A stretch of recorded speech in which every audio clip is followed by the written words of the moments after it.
जय माँ इंद्राक्षी। इंद्राक्षी धाम में दर्शकों आप सभी का हम हार्दिक स्वागत करते हैं।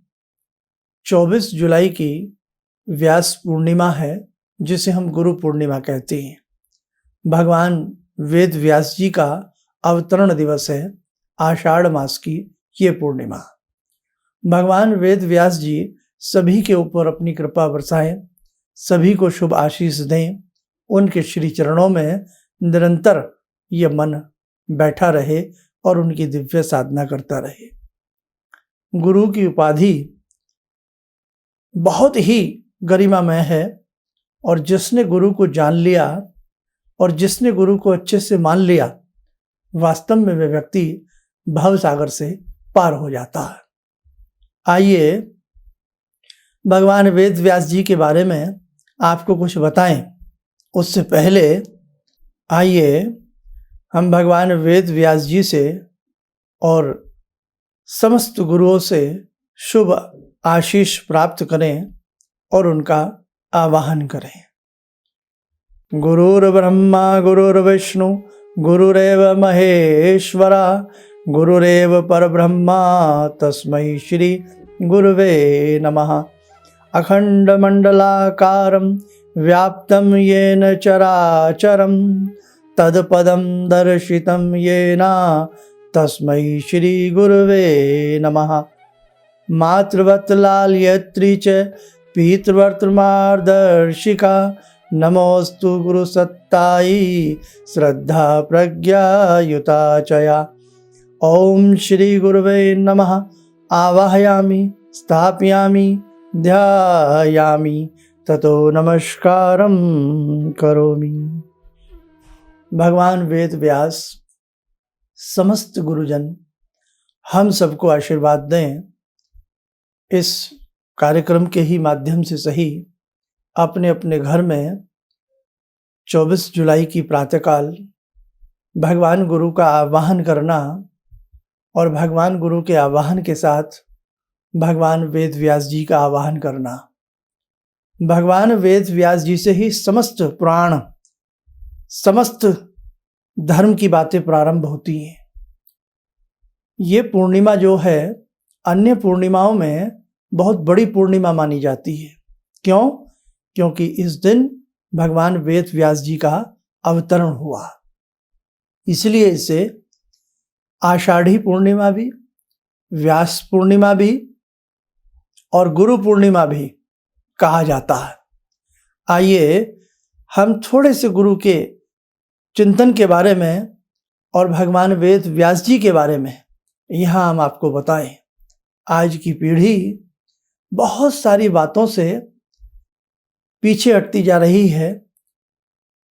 हमारे ऋषियों ने कितना चिंतन हम सब के लिए किया है, कितना कुछ हमें दिया है, हम सब उस चीज को भुलाते जा रहे हैं। हम सब कहीं ना कहीं किसी गुरु के माध्यम से जुड़े हैं, लेकिन आदि देव, आदि गुरु, भगवान की साधना उपासना मेरे साधकों आपको कदापि नहीं छोड़ना है। हम गुरु की पूजा करते हैं गुरु पूर्णिमा में, तो गुरु की पूजा मामूली पूजा नहीं होती।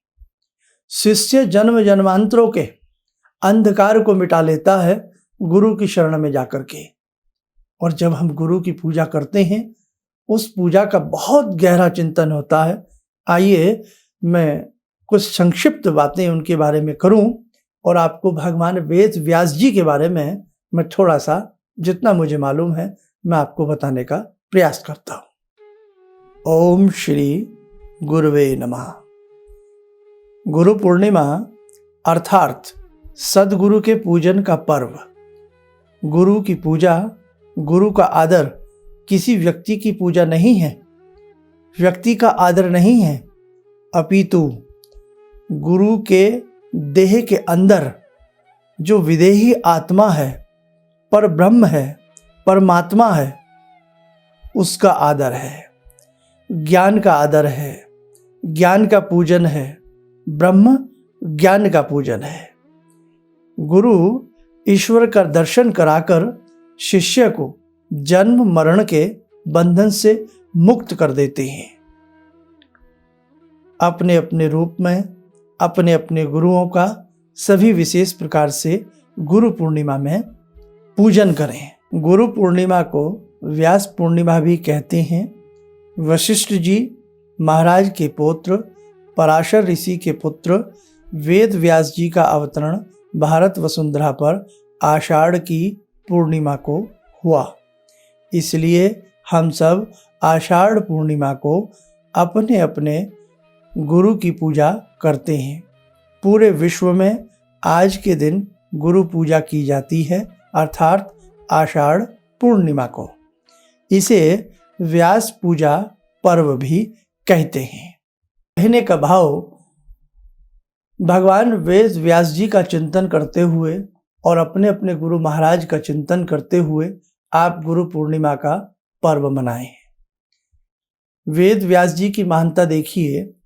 जन्म लेने के कुछ समय के पश्चात उन्होंने अपनी माँ से कहा कि मैया, अब हम अपनी साधना और तपस्या के लिए चले जाते हैं। छोटा सा बालक कह रहा है। माँ ने कहा कि पुत्र का कर्तव्य होता है कि वो अपने माता पिता की सेवा करे, उनके संग अच्छे से रहे, उनका सदैव आदर करे। वेद व्यास जी ने कहा कि हे मैया, जब जब आप मुझे क्षण मात्र के लिए भी याद करोगी, तब तब मैं तुम्हारे सामने उपस्थित हो जाऊंगा। लेकिन मैया, मुझे अपनी तपस्या करनी ही करनी है। मुझे तपस्या करने के लिए अनुमति प्रदान करें।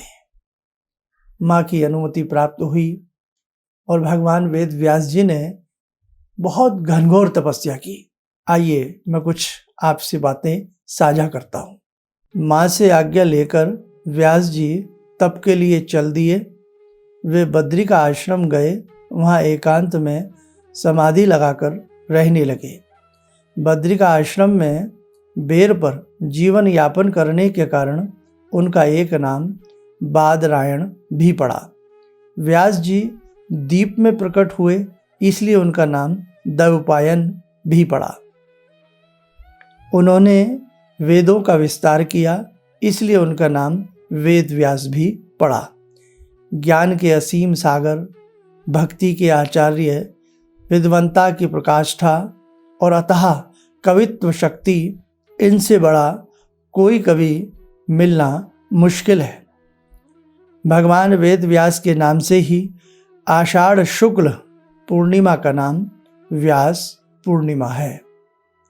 यह सबसे बड़ी पूर्णिमा मानी जाती है, क्योंकि परमात्मा के ज्ञान, परमात्मा के ध्यान और परमात्मा की प्रीति की तरफ ले जाने वाली है यह पूर्णिमा। इसको गुरु पूर्णिमा भी कहते हैं। जब तक मनुष्यों को सत्य के ज्ञान की प्यास रहेगी, तब तक ऐसे व्यास पुरुषों का, ब्रह्म ज्ञानियों का आदर पूजन होता रहेगा। व्यास जी ने वेदों के विभाग किए। ब्रह्म सूत्र व्यास जी ने ही बनाया। 5वां वेद महाभारत व्यास जी ने ही बनाया। भक्ति ग्रंथ भागवत पुराण भी व्यास जी की रचना है एवं अन्य पुराणों का प्रतिपादन भी भगवान वेद व्यास जी ने ही किया। विश्व में जितने भी धर्म ग्रंथ हैं, फिर वे चाहे किसी भी धर्म पंथ के क्यों ना हों, उनमें अगर कोई सात्विक और कल्याणकारी बातें हैं तो सीधे या अनसीधे भगवान वेद व्यास जी के शास्त्रों से ही ली गई हैं। इसीलिए व्यासोच्छिष्टम जगत सर्वम कहा गया है। वेद व्यास जी की कृपा सभी साधकों के चित्त में चिरस्थायी बनी रहे। व्यास पूर्णिमा का पर्व वर्ष भर की पूर्णिमा मनाने के पुण्य का फल तो देता ही है, साथ ही नई दिशा, नया संकेत भी देता है। जिन महापुरुषों ने कठोर परिश्रम करके हमारे लिए सब कुछ किया, उन महापुरुषों के प्रति कृतज्ञता ज्ञापन का अवसर, ऋषि ऋण चुकाने का अवसर, ऋषियों की प्रेरणा और आशीर्वाद पाने का यही अवसर है व्यास पूर्णिमा। भगवान वेद व्यास जी को नमन करते हैं, समस्त गुरुओं को नमन करते हैं और एक बात हम अपने सभी साधकों से कह देना चाहते हैं कि जिन्हें पता नहीं था, आज के बाद जब जब आषाढ़ पूर्णिमा आए, आप बहुत चिंतन के साथ और मनन के साथ भगवान वेद व्यास जी का पूजन करना, है ना। भगवान श्री राम भी अपने गुरु का पूजन किया करते थे। भले ही भगवान के रूप थे, लेकिन गुरु का पूजन करते थे। तभी तो कहा गया है, गुरुर ब्रह्मा गुरुर विष्णु गुरुरेव महेश्वरा। ब्रह्मा विष्णु महेश की उपाधि गुरु को दी गई है। आप जिनसे भी दीक्षा लें, आप जिनसे भी जुड़ें, अंतः मन से जुड़ें, बाह्य मन से ना जुड़ें। सिर्फ इसलिए न जुड़ें कि मेरे बच्चे पास हो जाएं, सिर्फ इसलिए न जुड़ें कि मेरा मकान बन जाए, सिर्फ इसलिए न जुड़ें कि मेरी दुकान बन जाए, मैं सेठ जी बन जाऊं। अगर ये पिपासा आपके अंदर है, आप गुरु के मर्म को नहीं समझ रहे हैं। गुरु का मर्म और गुरु का चिंतन इन सभी बातों से बहुत बहुत परे होता है। आप गुरु से ज्ञान मांगे, आप गुरु से मोक्ष मांगे।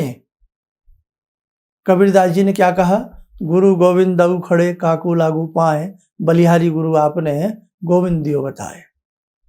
सुना है ना आप सबने ये बात। तो आज हम आपको यही कहना चाहते हैं, बहुत ऐसे साधक हैं जो हमारे संस्थान से भी जुड़े हैं, हमसे भी जुड़े हैं, हमसे आगामी रूप में बहुत लोग दीक्षा के इच्छुक हैं। तो हम यही कहते हैं कि देखो भाई, किसी लालच लोभ में कदापि किसी को गुरु ना बनाए। श्रीमद् भागवत गीता में ये कहीं पर नहीं है कि गुरु के वस्त्र कैसे हों। भगवान श्री कृष्ण ने गुरु के इसी मर्म को समझाया है कि गुरु का आचरण कैसा हो। गुरु कैसा दिखता है बात नहीं है, गुरु का आचरण कैसा है। अब गुरु के बारे में भी शास्त्रों में बातें बताई गई हैं कि गुरु किसको कहते हैं, गुरु आपके लिए क्या कर सकते हैं। गुरु चाहे तो अपने शिष्य की काया को पलट सकते हैं, गुरु अपने शिष्य को मोक्ष प्राप्त करा सकते हैं, लेकिन किसको, शिष्य को, जो वास्तव में शिष्य हो। गुरु को गुरु समझे, गुरु को मात्र एक ऐसा साधन ना समझे कि बस गुरुदेव के आशीर्वाद से मेरी आवश्यकताएं पूरी होती रहें। आवश्यकताओं में और ज्ञान में बहुत फर्क है। आइए कुछ बातें हम इस अंक में अब गुरु की महिमा की करते हैं। श्री गुरु चरण सरोज रज, निज मनु मुकुर सुधारी, वर्णौ रघुवर विमल जसु, जो दायु कुफल चारी। गुरु शब्द की व्याख्या कई प्रकार से की गई है। आइए जाने।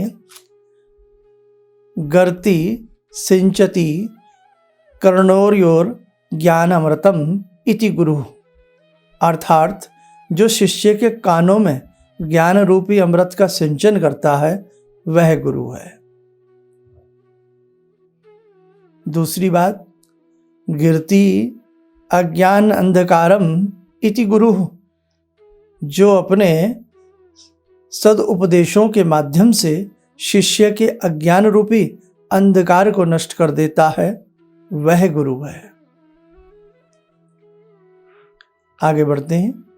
गृह्णाति धर्मादि रहस्यम इति गुरु, अर्थात जो शिष्य के प्रति धर्म आदि ज्ञातव्य तथ्यों का उपदेश करता है वह गुरु है।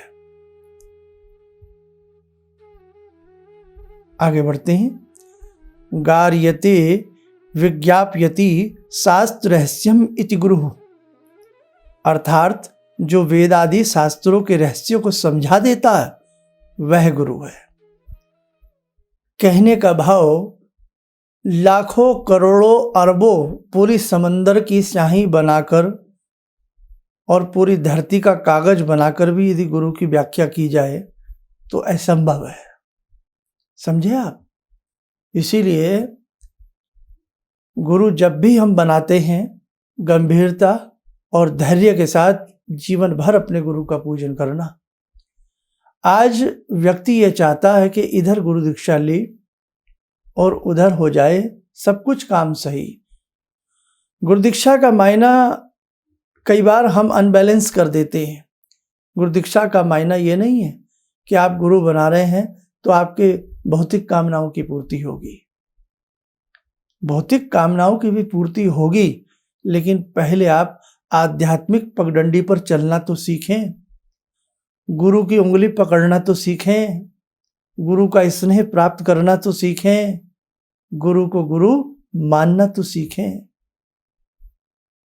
जरा सा काम बना नहीं कि गुरुदेव क्या फायदा हुआ आपसे दीक्षा लेने का। ऐसे भाव, ऐसे विचार जब शिष्य के मन में उमड़ते हों तो गुरु शिष्य की परंपरा में कोई जान नजर नहीं आती। आपने देखा नहीं कैसे कैसे गुरु कैसे कैसे शिष्यों की परीक्षाएं लिया करते थे। आप तो उनसे गुजरे ही नहीं है, अभी उन बातों से आप गुजरे ही नहीं है। इसलिए आप कहीं से भी गुरु दीक्षा लें, पूर्ण भाव से लें और शरणागत होकर के लें। मन को शरणागत करना सीखें, तभी आपकी गुरु दीक्षा सार्थक होगी। 24 तारीख को व्यास पूर्णिमा है, 24 तारीख को गुरु पूर्णिमा है। आपको हम सब समझा चुके हैं। जिन्होंने गुरु दीक्षा ना भी ली हो वो अपने घर में भगवान शिव की और भगवान वेद व्यास जी की, जो हमने आज आपसे बातें कही हैं, सारा समझ में आ गया होगा। अच्छे से फूल पुष्प धूप दीप आदि करके अर्पण करके पंचोपचार या 16 उपचार से षोडोपचार पूजन करना।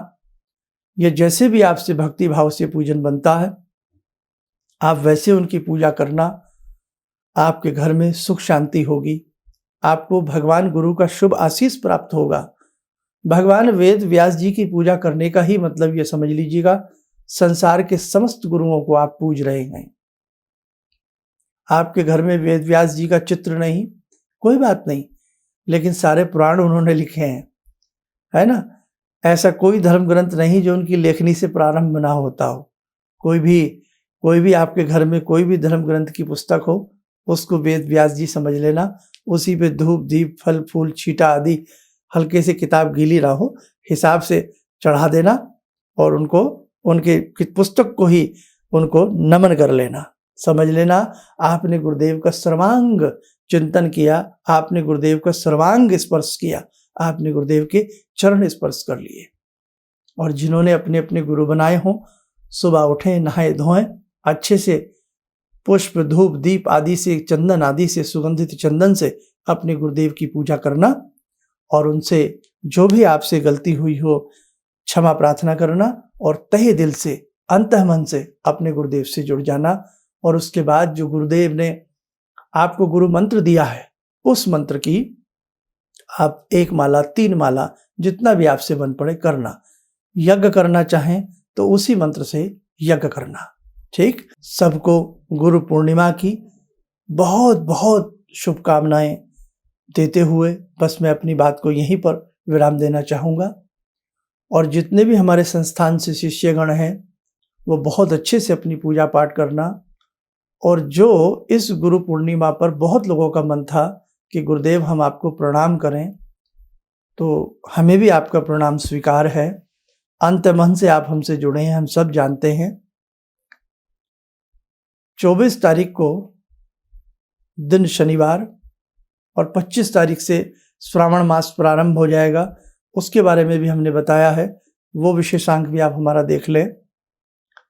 24 तारीख को हम एक फ़ोन नंबर दे रहे हैं आपको, अभी यहाँ पर लिखा हुआ आएगा, आप इस फ़ोन नंबर को नोट कर लेना।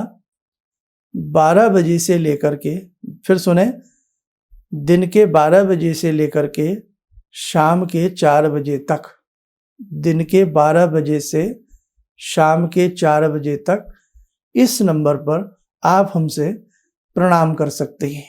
जितने भी हमारे शिष्य हमारे इस धाम से जुड़े हैं, हमसे दीक्षित हैं, वो इस फ़ोन नंबर पर हमसे प्रणाम कर सकते हैं। जाहिर सी बात है फ़ोन नंबर बिजी बहुत होगा, क्योंकि बहुत लोग हर साल बहुत लाखों की संख्या में आपकी कॉल्स आती हैं, लेकिन हम प्रयास करेंगे कि 4 घंटे में सभी भक्तजनों का फ़ोन पर प्रणाम का नंबर तो आ ही जाए। ठीक है, किसी वजह से किसी का फ़ोन नहीं लग पाता है, मन को मत दुखाना, मेरा शुभ आशीष आप सभी के लिए यहीं से है। और ये जो हमने ये गुरु पूर्णिमा का ये कार्यक्रम, ये अंक हमने पहले दिया है, कृपया इस अंक को आप अधिक से अधिक शिष्यगणों में वितरित करना, शेयर करना, उनको भेजना। वेद व्यास जी की महिमा को बताने का सभी प्रयास करना। जो जो हमने इसमें बातें बताई हैं, चाहे अपने मुख से बताना एक दूसरे को, और चाहे ये हमारा कार्यक्रम देखने के लिए उनको प्रेरित करना। दूसरी बात, इस गुरु पूर्णिमा पर बहुत लोग हमसे गुरु दीक्षा लेना चाहते हैं, तो फिलहाल आप हमें प्रणाम तो करेंगे ही करेंगे। जो लोग नए हैं, जो हमसे गुरु दीक्षा लेना चाहते हैं, गुरु पूर्णिमा के दिन 24 तारीख को आप अपना फ़ोन नंबर, अपना नाम और आप कहाँ से बोल रहे हैं ये लिखवा देना। आपको गुरु पूर्णिमा का प्रोसीजर पूरा बता दिया जाएगा। गुरु पूर्णिमा के दिन ही यदि आपका नाम लिखा जाएगा तो समझ लीजिए आपकी दीक्षा हो जाएगी। अब जो हमें प्रणाम करना चाहते हैं, पहले ये फ़ोन नंबर आप नोट कर लीजिए, 8882316743। फिर नोट करें, 8882316743। ये नंबर आप नोट करें, आपकी पूरी स्क्रीन के ऊपर है। इस नंबर के ऊपर आप हमें गुरु पूर्णिमा के दिन प्रणाम कर सकती हैं, लेकिन कृपया आप कोई हमसे ज्योतिष से संबंधित कोई सवाल ना करें। केवल ये प्रणाम भर के लिए है, क्योंकि आप बहुत दूर दूर से हमारे अंदर आस्था रखते हैं, तो कम से कम हम भी चाहते हैं हम भी आपकी आवाज़ सुन लें, आपका हमारा आपस में प्रणाम हो जाए। बहुत प्यारा पर्व है। इस नंबर पर 12 बजे से लेकर के शाम के 4 बजे के बीच में आप हमें प्रणाम करें। और दूसरी बात, बाकी के जितने भी हमारे नंबर नीचे स्क्रॉल में चल रहे हैं, जो भी हमारे नंबर हैं, इन किसी भी नंबर पर आप जो गुरु दीक्षा लेना चाहते हैं, वो अपना नाम, फ़ोन नंबर और कहाँ से आप बोल रहे हैं ये लिखवा देना। सारा प्रोसीजर आपको पता चल जाएगा। ठीक है, आप सारी बातें आपसे हो गई हैं और अच्छे से आप लोग तैयारी करना। और 12 बजे से ही हम बात करेंगे, क्योंकि उससे पहले हम भी भाई गुरुदेव के पूजन में और यज्ञ आदि में हम रहेंगे, तो 12 बजे से हमारी ये लाइन ओपन हो जाएगी। आप सबको गुरु पर्व की बहुत बहुत शुभकामनाएं।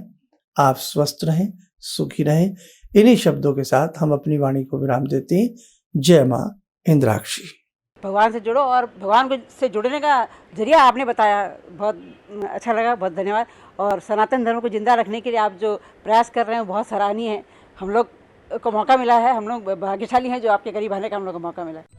किसी भी समस्या के समाधान के लिए मिले प्रसिद्ध हस्तरेखा एवं वास्तु विशेषज्ञ प्रोफेसर धर्मेंद्र शर्मा जी से। नोट: शिविर में भाग लेने हेतु एवं व्यक्तिगत रूप से मिलने के लिए कॉल करने का समय सुबह 10 बजे से शाम 6 बजे तक। हमारे विभिन्न ज्ञानवर्धक कार्यक्रम देखने के लिए आप हमें अभी सब्सक्राइब करें, बेल आइकन को प्रेस करें ताकि आप देख सकें हमारा कार्यक्रम सबसे पहले। और अधिक जानकारी के लिए फेसबुक पेज को लाइक करना न भूलें।